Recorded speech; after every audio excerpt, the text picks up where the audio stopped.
Halo ladies and gentlemen, welcome back again to We Are Listening. Terima kasih buat kalian yang sudah mengklik video ini dan enjoy the story. Dan gak usah berlete-lete lagi, langsung aja kita lanjutkan alur cerita The Great Ruler episode 45.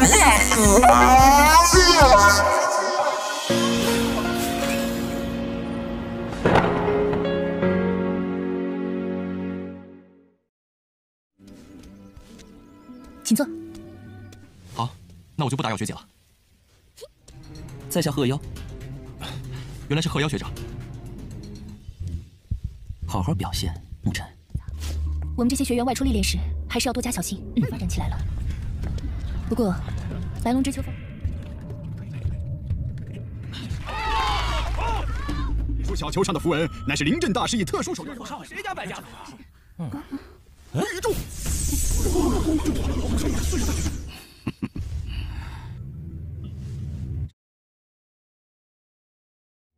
Lanjut dari episode kemarin, scene memperlihatkan Muchen dan kawan-kawan sedang OTW menjalankan misi mencari ruang rahasia. Mereka terbang menuju ke sebuah tempat yang bernama area dalam Bukit Naga Putih. Sambil OTW, Mbak Suan berkata pada kawan-kawannya bahwa tugas kali ini mungkin akan merepotkan. Pilar giok Naga Putih sudah muncul kemarin pada saat di aula pelelangan. Saat kabar Bukit Naga Putih yang memiliki ruang rahasia ranah sovereign tersebar, mungkin akan ada banyak master roh ahli pergi ke tempat tersebut. Pastinya nanti akan terjadi tawuran geger geden yang gak akan terhindarkan. Jika sungguh ada ruang rahasia ranah sovereign, tugas seperti ini akan berbahaya bagi murid junior seperti Muchen, Sulinger, dan bocah dempal Mukui. Maka dari itu, Mbak Suan menegaskan apakah para junior ini masih ingin ikut serta dalam misi rahasia tersebut. Jikapun ingin balik go home juga nggak masalah, karena ini memang tugas yang nggak boleh diremehkan. Mendengar itu,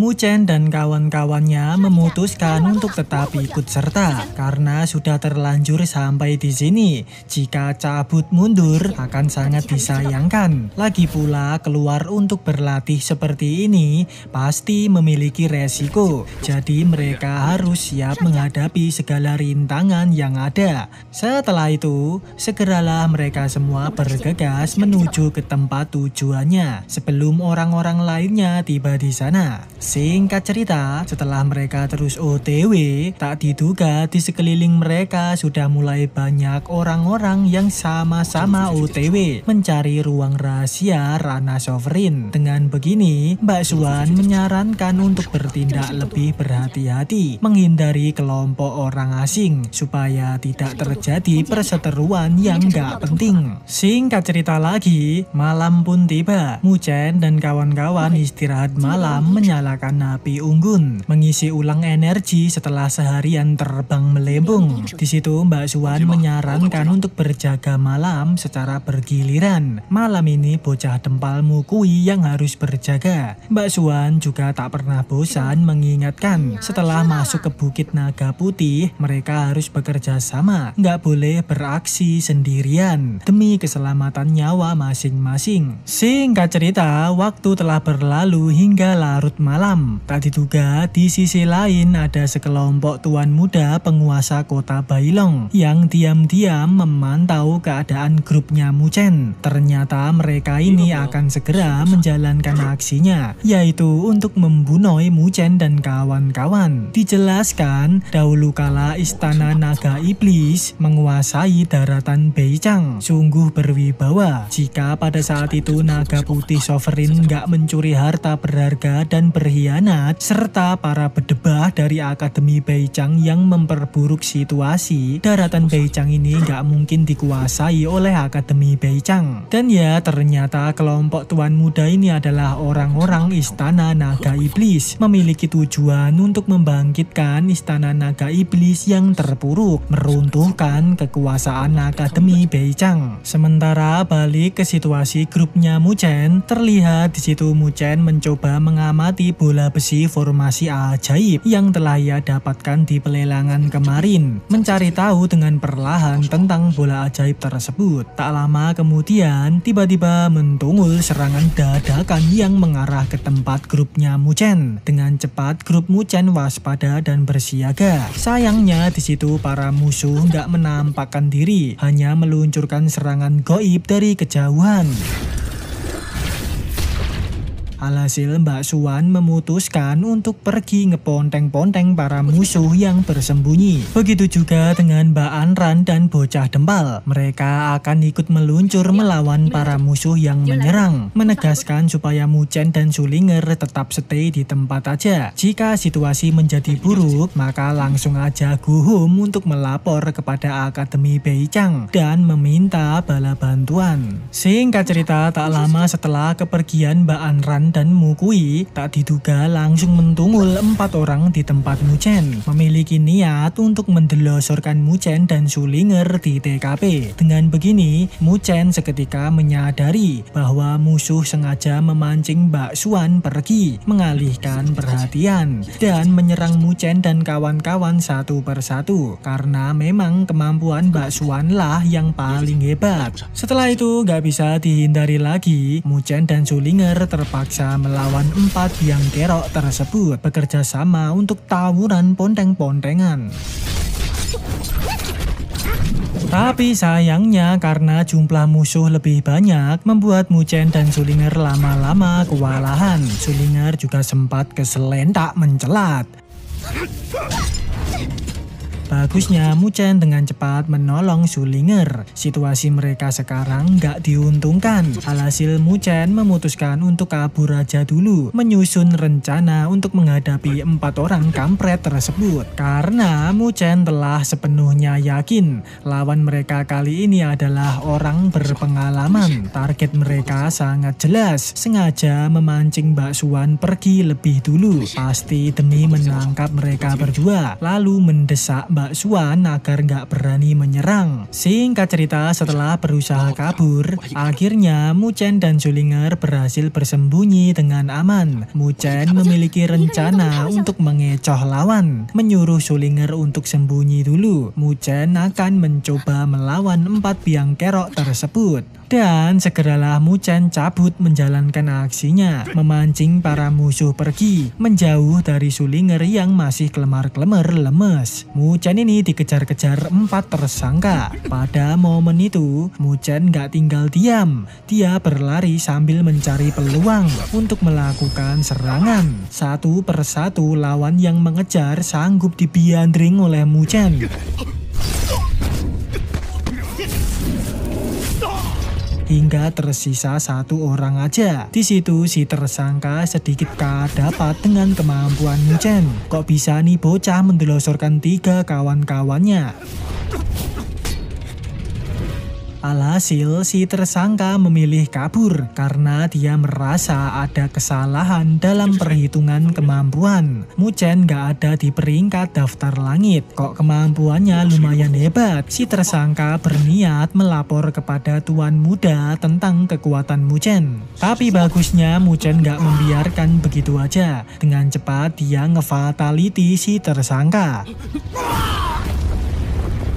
delosor di TKP. Dan akhirnya Mu Chen pun berhasil mengalahkan 4 biang kerok tersebut. Selang beberapa menit, kawan-kawan Mu Chen mentungul di TKP. Sedikit terbanggongkan melihat Mu Chen sanggup mendelosorkan 4 tersangka, karena dikatakan 4 tersangka tadi berada di ranah Heavenly Fusion tahap akhir. Jadi nggak mudah untuk melawannya sendirian. Tapi ternyata Mu Chen sanggup. Memang nggak bisa menilai kemampuan kemampuan Mu Chen hanya dengan pandangan orang biasa, menjadikan Mu Chen rekan benar-benar pilihan yang tepat bagi Mbak Xuan. Setelah itu, Mbak Xuan menginfokan identitas asli orang-orang yang menyerang mereka. Mbak Xuan melihat ada tato simbol naga di leher jenazah para tersangka tersebut yang memiliki arti mereka dari istana naga iblis. Singkat cerita, di keesokan harinya, sambil OTW melanjutkan perjalanan, Mbak Xuan pun memberitahu siapa sebenarnya istana naga iblis itu. Mbak Xuan berkata, ratusan tahun yang lalu, demi berkuasa di daratan Beichang, istana naga iblis dan Akademi Beichang terlibat tawuran yang berlangsung bertahun-tahun. Meski endingnya dimenangkan oleh Akademi Beichang, tapi istana naga iblis belum diberantas secara tuntas. Karena itulah terbentuk dendam masa lalu yang mendalam. Selama bertahun-tahun ini, di antara murid Akademi Beichang yang modar saat berlatih di luar, setengah bagiannya dibunuh oleh istana naga iblis. Kebetulan Mo Longzhi yang diburu oleh Mas Shen Changsheng, murid nomor 1 di Akademi Beichang. Mo Longzhi adalah orang yang dibina langsung oleh istana naga iblis sejak ia bocil. Aksinya kejam dan tak berperasaan. Jika murid yang berlatih bertemu dengan dia di luar akademi, hampir semuanya modar dibunuh oleh Mo Longzhi. Beruntungnya saat ini Mo Longzhi sedang diburu oleh Mas Shen Changsheng. Jadi Mo Longzhi menyembunyikan keberadaannya dan gak bertindak angkuh lagi. Jika tidak, maka akan ada lebih banyak murid Akademi Beichang yang dicelakai olehnya. Mendengar itu, Mu Chen hanya bisa terdiam dan tersepona dengan Mas Shen Changsheng memiliki kemampuan dan nyali yang hebat. Entah seberapa kuat Mas Shen Changsheng dibandingkan dengan Mas Xuantong. Singkat cerita, setelah terus OTW bersama, akhirnya Mu Chen dan kawan-kawan tiba di sebuah lokasi yang bernama Tempat Gugur Master Sovereign. Terdapat bangunan misterius di lokasi tersebut yang kemungkinan adalah jalan menuju ke ruang rahasia. Namun yang tak diduga, ternyata di situ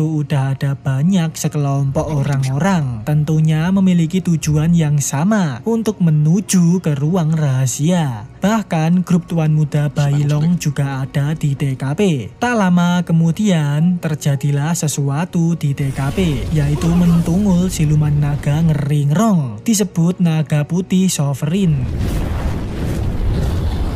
Kemunculan jiwa naga itu adalah untuk membuka formasi ruang rahasia. Setelah itu siluman naga juga langsung hilang lagi dan terbukalah pintu masuk untuk menuju ke ruang rahasia. Segeralah semua orang rame-rame masuk ke pintu tersebut.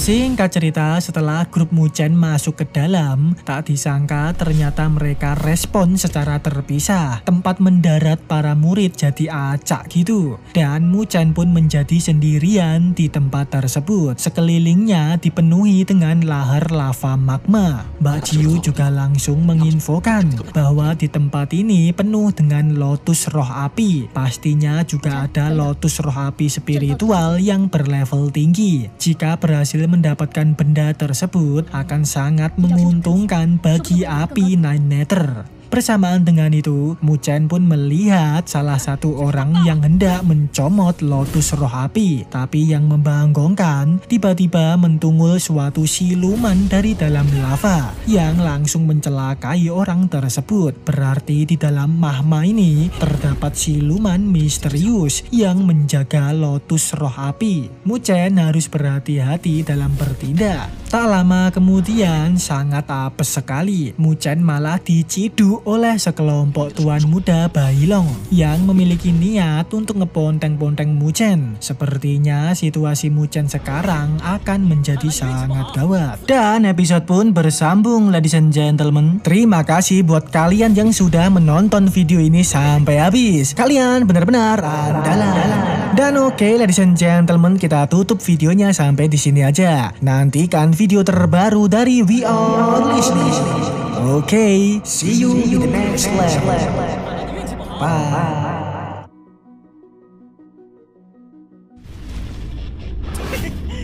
看来你运气不好。